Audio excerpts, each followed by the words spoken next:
Tu n'as jamais utilisé ton potentiel dans son intégralité, tu n'es même pas proche de ce dont tu es capable. Et au fond, tu le sais. Ce n'est pas de l'arrogance, c'est de la lucidité. C'est cette sensation constante que tu pourrais être à un autre niveau, prendre des décisions plus grandes, vivre avec plus d'intensité, construire quelque chose qui représenterait vraiment qui tu es. Mais quelque chose bloque. C'est comme s'il existait un frein invisible qui retient la version la plus forte de toi. Tu vois des possibilités, tu visualises des chemins, tu sens que tu peux faire davantage et pourtant, tu restes au même endroit. Et c'est cela qui pèse le plus. Parce que ce n'est pas le manque de rêve qui dérange, c'est la conscience qu'il existe une force immobile à l'intérieur de toi. Maintenant, comprends quelque chose de décisif. Le potentiel n'apparaît pas quand la confiance arrive. Le potentiel apparaît quand la décision vient en premier. Il ne se révèle pas dans l'attente, il se révèle dans le mouvement. Il existe un point de bascule qui redéfinit tout, l'instant où tu cesses de demander « est-ce que j'en suis capable ?» et où tu commences à affirmer intérieurement « je vais construire cela ». Ce n'est ni de la motivation, ni de l'auto-illusion. C'est un positionnement. Ce changement n'est pas extérieur. Il ne dépend ni de validation, ni d'applaudissements, ni de circonstances parfaites. C'est un réveil intérieur. Et à partir de ce réveil, la séquence devient inévitable. La posture génère le mouvement génère des preuves. Les preuves construisent une confiance réelle, pas cette confiance fragile, fondée sur un élan momentané, mais la confiance solide de celui qui s'est déjà vu agir. Libérer ton potentiel ne signifie pas débloquer un don caché. C'est retirer les couches de doute qui étouffaient ta force. C'est enlever ton pied de ton propre frein. Dans cette vidéo, tu vas apprendre comment activer cette version plus vaste de toi-même, non avec des promesses vides, mais avec des décisions qui élargissent ta perception de puissance.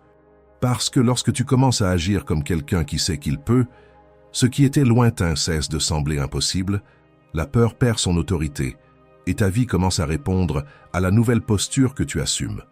Si tu sens que tu es né pour davantage, alors n'attends pas de te sentir prêt. Il est temps de libérer cela. Commençons. 1. Vous en êtes capable. Assumez-le. Il existe un pouvoir unique en vous, la capacité de réaliser. Chaque être humain la porte en lui. Ce n'est pas un privilège réservé à quelques élus, c'est une faculté humaine universelle. Mais peut-être que vous ne le ressentez pas en ce moment. Peut-être que vous regardez votre propre vie et que vous pensez que votre potentiel est plus petit qu'il ne devrait l'être. Marc Aurèle a écrit « Si une chose est possible et appropriée pour un autre, elle l'est aussi pour toi ». Cette phrase n'est pas une motivation creuse, c'est un appel à la responsabilité. Quand vous voyez quelqu'un atteindre la discipline, la stabilité financière, la maîtrise de soi, le respect, la clarté mentale, la première réaction est souvent de dire « lui, il est différent ». Et je comprends cette réaction. Elle vous protège du malaise immédiat, parce que s'il est différent, alors vous n'avez pas besoin d'agir, mais ce n'est qu'une manière élégante de protéger votre propre inertie. La vérité est plus inconfortable et plus libératrice. Si un autre être humain, avec ses peurs, ses limites et ses failles, a réussi à construire quelque chose, alors cette possibilité existe aussi pour vous. La différence se trouve rarement dans un talent extraordinaire, elle se trouve dans la répétition silencieuse des bases. Retenez bien cela, le potentiel humain s'élargit quand il est entraîné. Imaginez deux personnes qui plantent un arbre. L'une arrose tous les jours, même quand elle ne voit aucune croissance. L'autre arrose seulement quand elle se sent enthousiaste. Des mois plus tard, l'une récolte de l'ombre, l'autre récolte des regrets. C'est simple, mais ce n'est pas facile. Beaucoup veulent des résultats grandioses sans accepter les processus répétitifs. Ils veulent la confiance sans affronter l'inconfort. Ils veulent le respect sans construire le caractère. Mais atteindre tout votre potentiel ne demande pas du génie. Cela demande de tolérer l'ennui du progrès. Pensez à des personnes réelles qui ont transformé leur santé et qui ont commencé simplement en marchant 10 minutes par jour. Des professionnels qui aujourd'hui dirigent des équipes et qui ont commencé en exécutant des tâches simples avec excellence. Les personnes émotionnellement fortes ne sont pas nées ainsi. Elles ont entraîné leur réaction face aux difficultés. Rien de tout cela n'a commencé de manière épique. Cela a commencé petit. Le problème n'est pas un manque de capacité, c'est un manque de continuité. Et la continuité n'est pas un trait de personnalité. C'est quelque chose que vous décidez et que vous répétez chaque jour. Vous n'avez pas besoin de tout conquérir d'un seul coup. Vous devez conquérir aujourd'hui, puis demain, puis encore le lendemain. Imaginez votre capacité comme un muscle. Si vous ne l'utilisez pas, elle s'affaiblit. Si vous l'utilisez avec discipline, elle grandit. Il ne s'agit pas d'intensité occasionnelle. Il s'agit de constance stratégique. Beaucoup attendent de ressentir la confiance pour agir. Mais l'ordre est inverse. Vous agissez. Et la confiance vient comme conséquence. Écoutez ceci avec clarté. Si quelque chose est possible pour un autre être humain, c'est parce que cela fait partie du spectre humain. Et vous faites partie de ce spectre. Alors cessez de vous traiter comme l'exception négative de l'espèce. Vous n'êtes pas le seul incapable. Vous êtes quelqu'un qui n'a pas encore insisté assez longtemps. Le monde n'appartient pas aux plus brillants. Il appartient à ceux qui restent.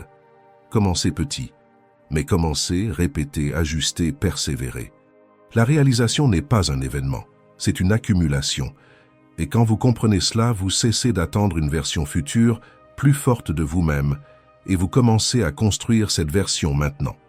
Atteindre tout votre potentiel ne signifie pas devenir une autre personne. Cela signifie entraîner la personne que vous êtes déjà, jusqu'à ce qu'elle fonctionne à son niveau maximal. Ce que vous pouvez accomplir n'est pas caché dans le destin. C'est caché dans la constance que vous décidez de pratiquer à partir d'aujourd'hui. 2. Vous n'avez pas besoin de vous comparer pour grandir. Ne vous perdez pas en comparant votre vie. Ne regardez pas l'herbe du voisin, l'Instagram d'un ami, le voyage d'un influenceur, et ne concluez pas que ce que vous avez n'est pas suffisant, n'est pas digne, n'est pas une raison de joie. Écoutez cela calmement. La comparaison constante n'est pas de l'ambition, c'est de l'auto-sabotage silencieux. Vous commencez la journée en paix, mais il suffit de quelques minutes à faire défiler l'écran pour sentir que vous êtes en retard, que vous devez quelque chose, que vous êtes en train de rester derrière. La comparaison transforme la gratitude en manque en quelques secondes. Et le plus dangereux, c'est que ce changement ne fait pas de bruit. Ce n'est pas un effondrement émotionnel immédiat. C'est une érosion lente de l'estime de soi. Vous ne décidez pas de vous sentir plus petit. Vous commencez simplement à vous mesurer avec une règle qui n'a jamais été faite pour votre réalité. Peut-être que vous voyez quelqu'un acheter une maison pendant que vous payez encore un loyer. Peut-être que vous voyez un corps athlétique pendant que vous luttez pour maintenir la discipline. Peut-être que vous voyez une relation apparemment parfaite pendant que vous traversez des conflits bien réels. Mais vous comparez vos coulisses avec la scène éditée de quelqu'un d'autre. Les réseaux sociaux montrent des extraits, pas le processus. Ils montrent le résultat, pas les nuits de doute. Ils montrent la réussite, pas les échecs accumulés avant elle. Et quand vous oubliez cela, vous commencez à traiter l'exception de l'autre comme si c'était la règle universelle. C'est comme juger votre chapitre 2 à partir du chapitre 20 de quelqu'un que vous ne connaissez même pas entièrement. Le stoïcisme enseigne quelque chose de simple et puissant. Concentrez-vous sur ce qui dépend de vous, la vie de l'autre ne dépend pas, le parcours de l'autre ne dépend pas, le temps de l'autre ne dépend pas. Voici la vérité qui peut déranger. Chaque fois que vous vous comparez, vous quittez le territoire du contrôle et vous entrez dans le territoire de la distraction. Et la distraction prolongée ronge la concentration, ronge l'énergie, ronge l'estime de soi. Imaginez que votre attention est comme de l'eau.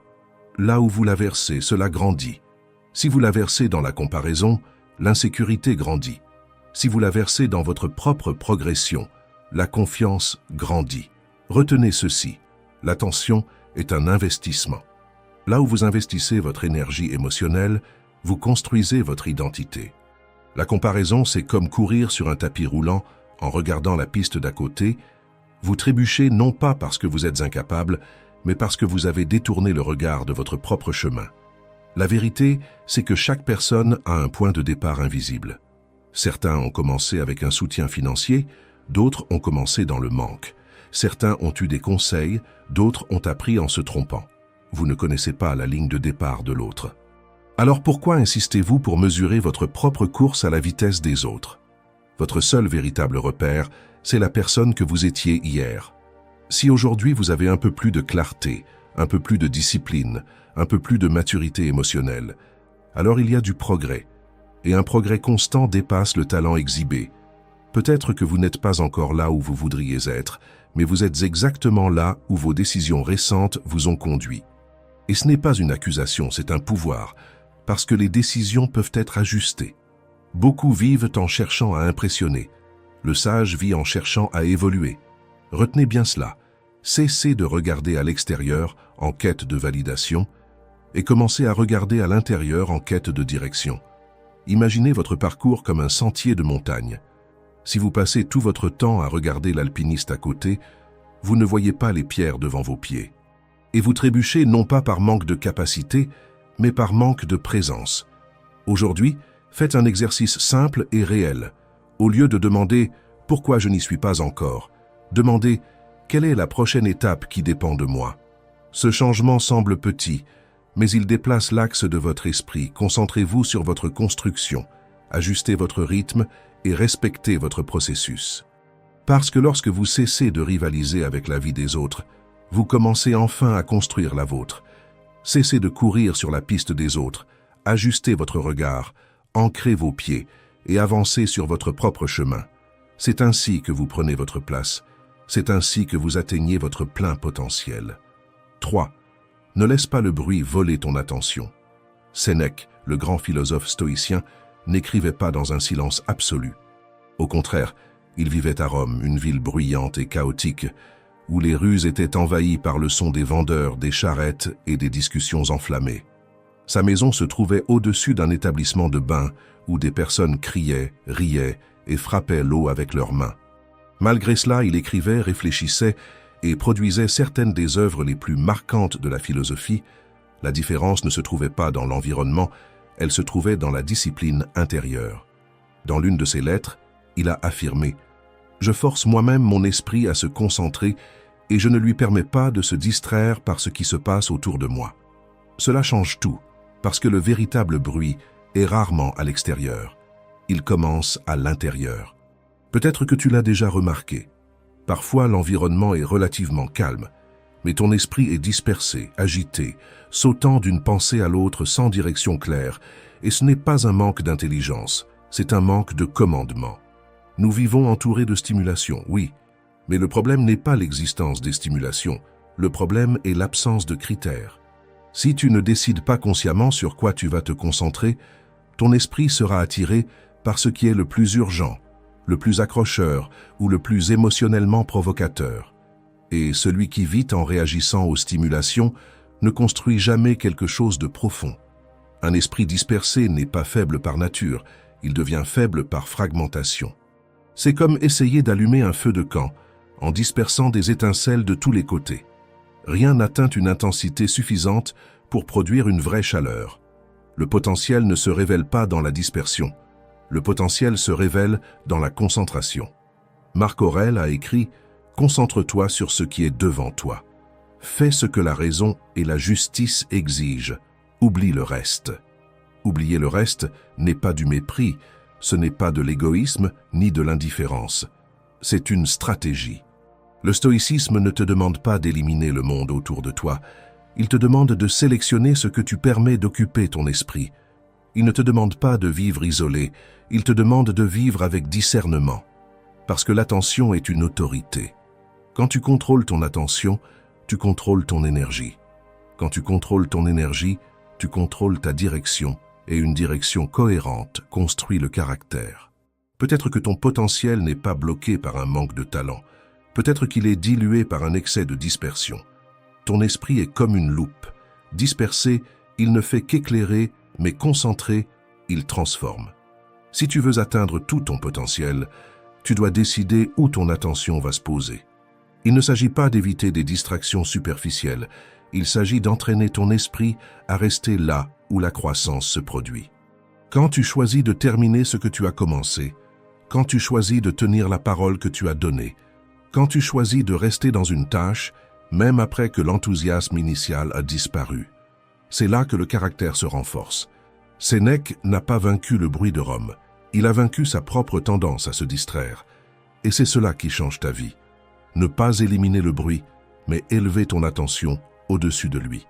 Parce qu'atteindre tout ton potentiel n'exige pas un silence parfait.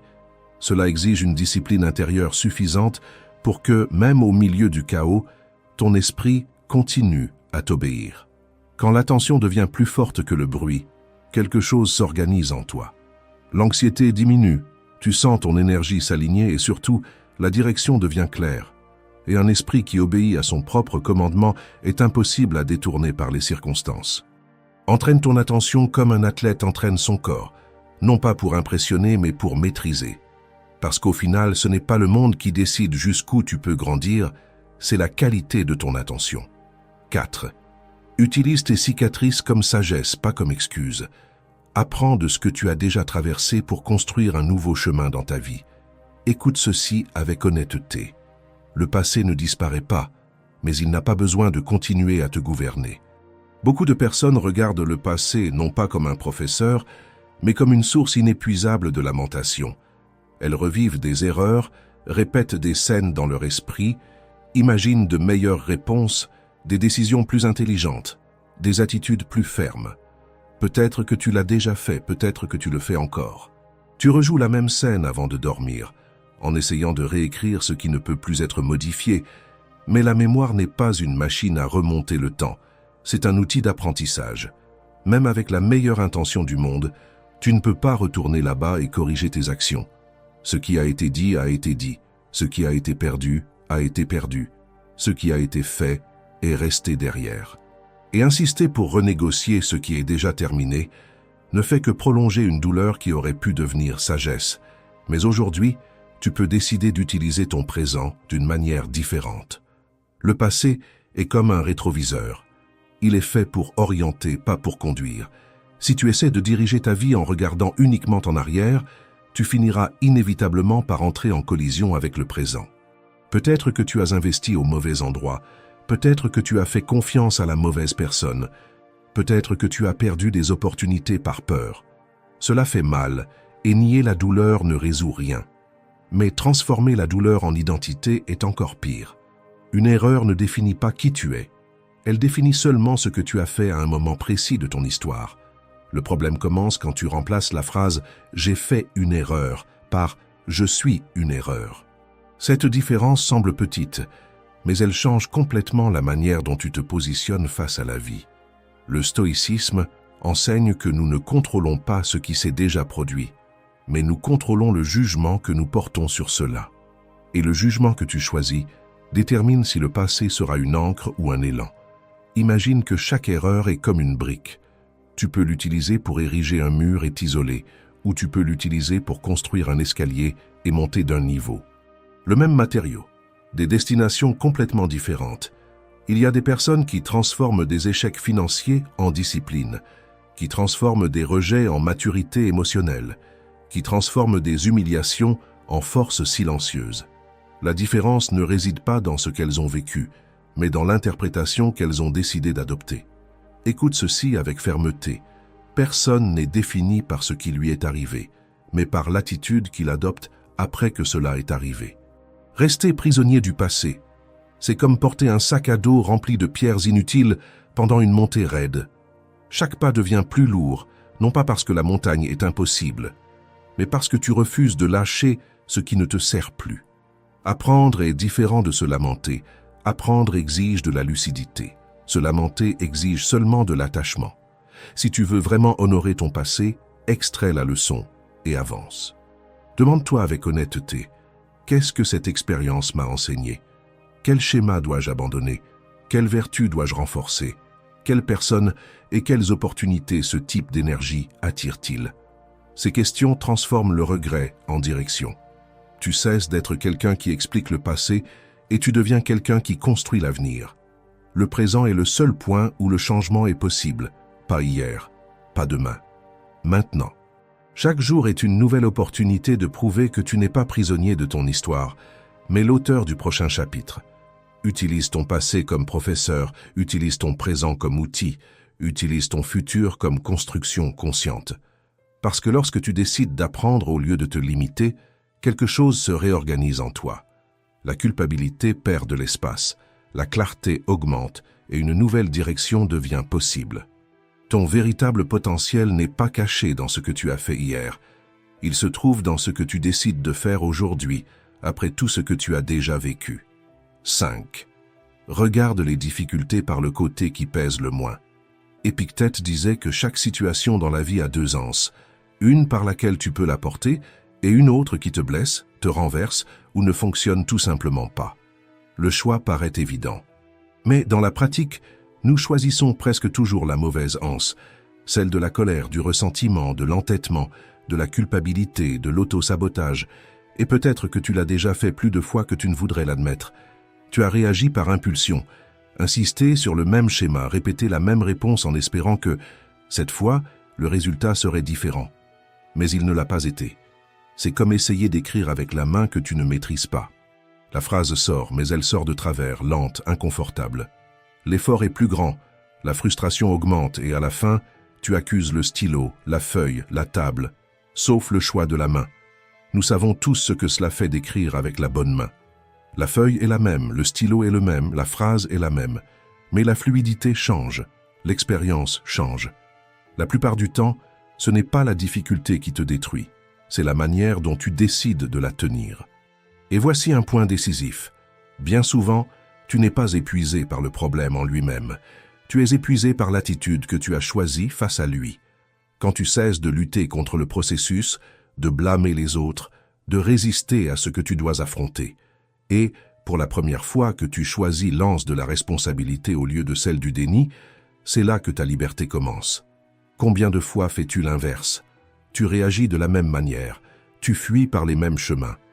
Tu utilises les mêmes arguments, même en sachant qu'ils n'ont jamais fonctionné.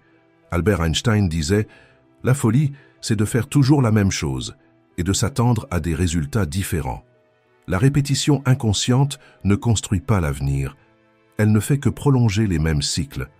La vie ne change pas toujours au rythme que tu voudrais, mais ton attitude peut changer maintenant.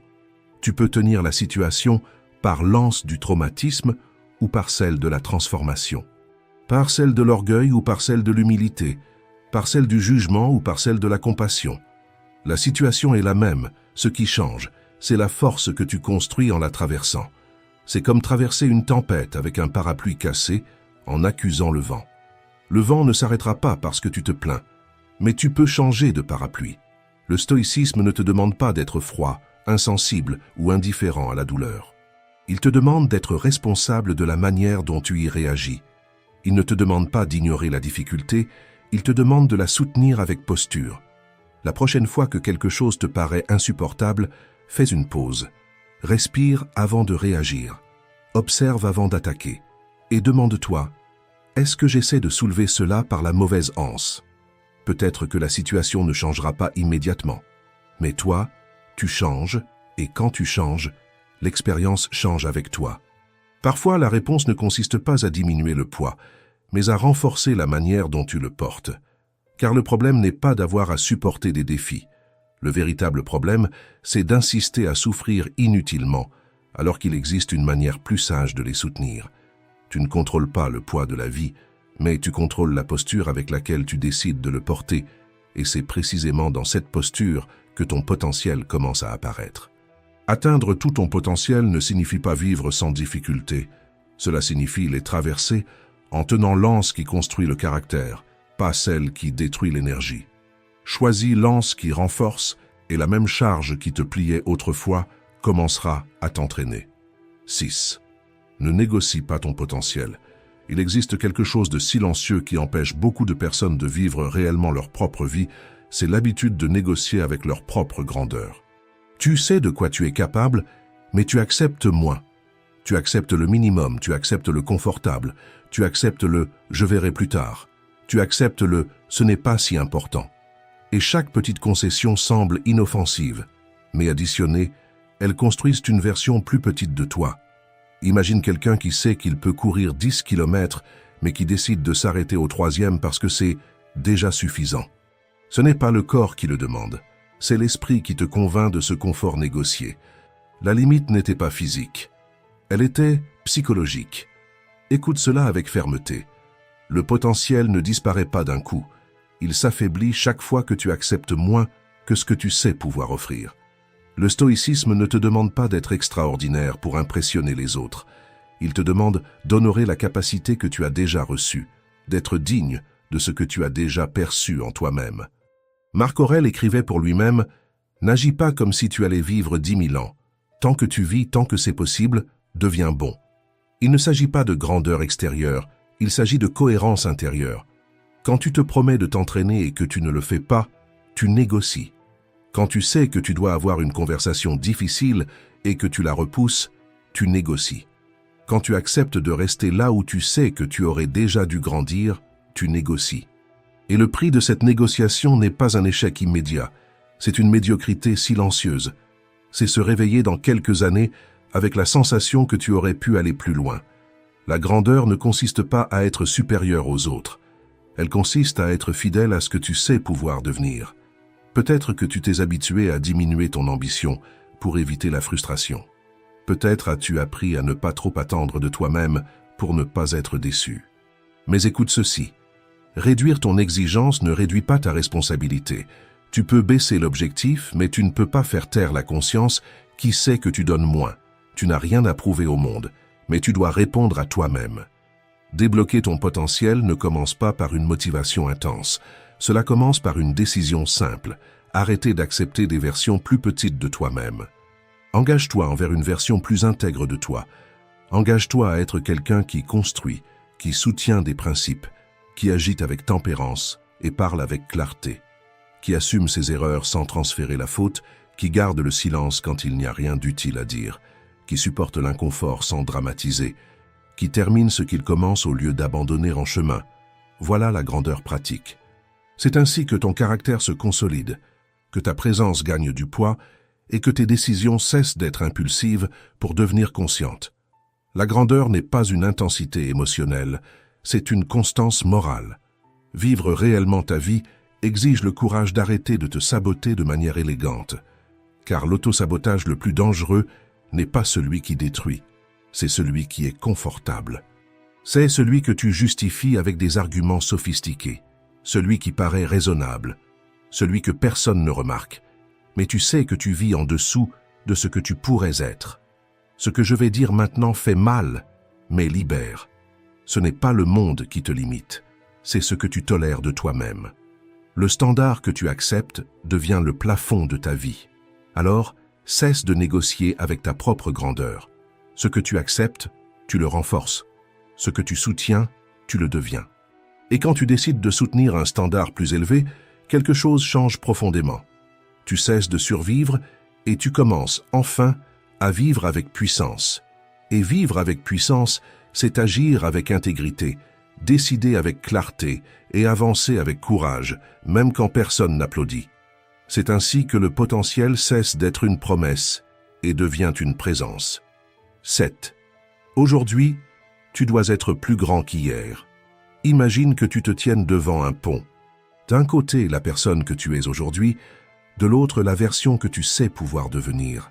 Peut-être que cette version n'est pas parfaite, peut-être qu'elle est simplement plus solide, plus disciplinée, plus centrée, mais tu sais qu'elle existe. Entre ces deux points, il n'y a pas de magie, il y a une traversée. Il n'y a pas de raccourci caché, il n'y a pas d'ascenseur invisible. Il y a seulement le pas que tu décides de faire aujourd'hui. Ce qui frustre souvent, ce n'est pas la distance jusqu'à l'autre rive, mais la sensation de savoir que tu pourrais être plus loin si tu avais commencé plus tôt. Mais écoute bien ceci, calmement. La discipline ne parle pas de culpabilité, elle parle de direction. La motivation est une étincelle. La discipline est ce qui maintient la flamme allumée quand l'enthousiasme disparaît. Épictète affirmait qu'aucun homme n'est libre s'il n'est pas maître de lui-même. Il ne parlait pas de politique, il parlait de cette liberté intérieure, celle de ne pas être gouverné par ses propres impulsions. Le stoïcisme ne te demande pas d'être dur avec toi-même, il te demande d'être fiable pour toi-même. Il ne te demande pas de vivre sous pression constante, il te demande de vivre selon un standard que tu as choisi consciemment. Peut-être que tu l'as déjà remarqué, il y a des jours où tu promets de changer, tu te réveilles décidé, mais quand l'inconfort apparaît, tu recules. Non pas par faiblesse morale, mais parce que ton cerveau préférera toujours le chemin qui économise de l'énergie. La discipline ne consiste pas à lutter contre cela avec violence. Elle consiste à entraîner ton système à obéir à ce que tu as décidé d'honorer. c'est répéter ce qui est juste jusqu'à ce que le juste devienne automatique. Repense au pont, chaque choix est un pas. Personne ne traverse ce pont d'un seul bond. Il se construit pas après pas, sous les pieds de celui qui décide d'avancer. Quand tu respectes l'heure que tu as fixée, quand tu termines ce que tu as commencé, quand tu dis non à une impulsion dont tu sais qu'elle t'affaiblit, tu avances de quelques centimètres, et avancer de quelques centimètres, chaque jour, construit des kilomètres au fil des mois. Marc Aurèle était empereur du plus grand empire de son époque, et pourtant il écrivait pour lui-même comme un apprenti. Il n'attendait pas d'être inspiré, il se rappelait simplement son rôle. Parce que le but n'est pas une émotion intense, c'est un engagement répété. Le stoïcisme ne te demande pas d'être parfait, il te demande de t'améliorer un peu, même quand personne ne regarde. Écoute ceci avec attention, le caractère ne naît pas lors de journées extraordinaires. Il est forgé dans les jours ordinaires que tu décides de prendre au sérieux. Tu n'as pas besoin de tout conquérir d'un seul coup, tu n'as pas besoin de transformer toute ta vie demain, tu as seulement besoin d'honorer la décision d'aujourd'hui, et honorer aujourd'hui est la seule manière réelle de transformer demain. L'autodiscipline n'est pas une prison, c'est la structure qui protège ton potentiel de tes propres oscillations émotionnelles. Sans structure, ton énergie se disperse. Avec structure, ton énergie se concentre et une énergie concentrée construit le caractère. Dans les jours difficiles, tu peux penser qu'il te manque de motivation, mais ce qui transforme réellement quelqu'un, ce n'est pas une motivation élevée, c'est un engagement maintenu même lorsque l'émotion est basse. Chaque fois que tu respectes ce que tu t'es promis, quelque chose change à l'intérieur. Ce n'est pas seulement de la confiance, c'est de l'identité. Tu commences à te respecter, et le respect intérieur est le sol sur lequel le potentiel grandit.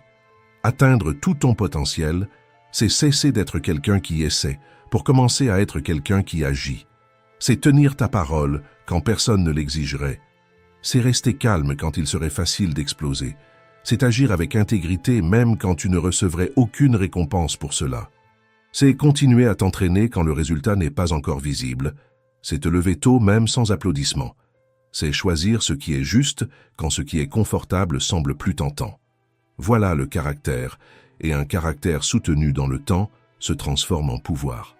Pouvoir de décision, pouvoir de stabilité, pouvoir de ne pas être entraîné par ses propres émotions.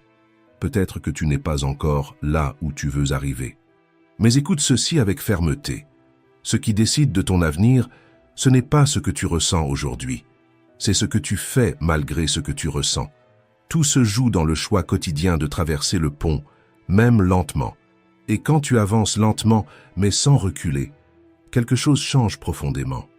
La confiance cesse d'être une attente et devient une preuve. La discipline cesse d'être un effort et devient une identité. Et ton potentiel cesse d'être une promesse et commence à devenir une réalité. Parce qu'au final, ce n'est pas le talent qui sépare les gens. C'est celui qui décide de continuer et celui qui continue construit. Si cette vidéo t'a aidé à voir les choses sous un nouvel angle, laisse ton like, abonne-toi, commente et partage. Ici, nous continuons à nous renforcer et à apprendre. Merci d'avoir regardé.